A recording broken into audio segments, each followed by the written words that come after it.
മുഖ്യമന്ത്രി രേഖാ ഗുപ്തയെ ആക്രമിച്ച ആളെ ഡൽഹി പോലീസ് തിരിച്ചറിഞ്ഞു.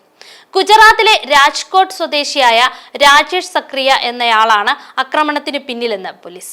ഇയാളെ ചോദ്യം ചെയ്ത് വരികയാണെന്നും ഇയാളുടെ കുടുംബവുമായി ബന്ധപ്പെട്ടിട്ടുണ്ടെന്നും പോലീസ് അറിയിച്ചു. ഇതിനിടെ രാജേഷ് ഒരു നായസ്നേഹിയാണെന്നും തെരുവ് നായകൾക്ക് ഷെൽട്ടർ ഒരുക്കുന്നതുമായി ബന്ധപ്പെട്ട സുപ്രീം കോടതിയുടെ വിധിയാണ് അസ്വസ്ഥനാക്കിയതെന്നും ഇയാളുടെ അമ്മ മാധ്യമങ്ങളോട് പ്രതികരിച്ചു. ഇതിനിടെ ഒരു ബന്ധുവിനെ അറസ്റ്റ് ചെയ്തതിനെ തുടർന്ന് മുഖ്യമന്ത്രിയുടെ സഹായം തേടിയാണ് 41-കാരനായ സക്രിയ പൊതുയോഗത്തിൽ എത്തിയത് എന്നാണ് പുറത്തുവരുന്ന ചില റിപ്പോർട്ടുകൾ പറയുന്നത്. ബുധനാഴ്ച രാവിലെ തന്റെ വസതിയിൽ താമസക്കാരുടെ പ്രശ്നങ്ങൾ കേൾക്കാനുള്ള ജൻസുൻവായി യോഗത്തിൽ പങ്കെടുക്കുകയാണ് മുഖ്യമന്ത്രി രേഖാ ഗുപ്ത ആക്രമിക്കപ്പെട്ടത്. ദൃക്സാക്ഷികൾ പറയുന്നതനുസരിച്ച് രാജേഷ് ചില രേഖകളുമായി മുഖ്യമന്ത്രിയെ സമീപിച്ചു.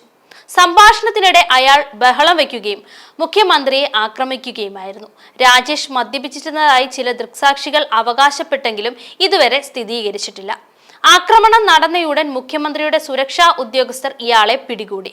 ഡൽഹി പോലീസ് ഇയാളെ ചോദ്യം ചെയ്തു വരികയാണ്.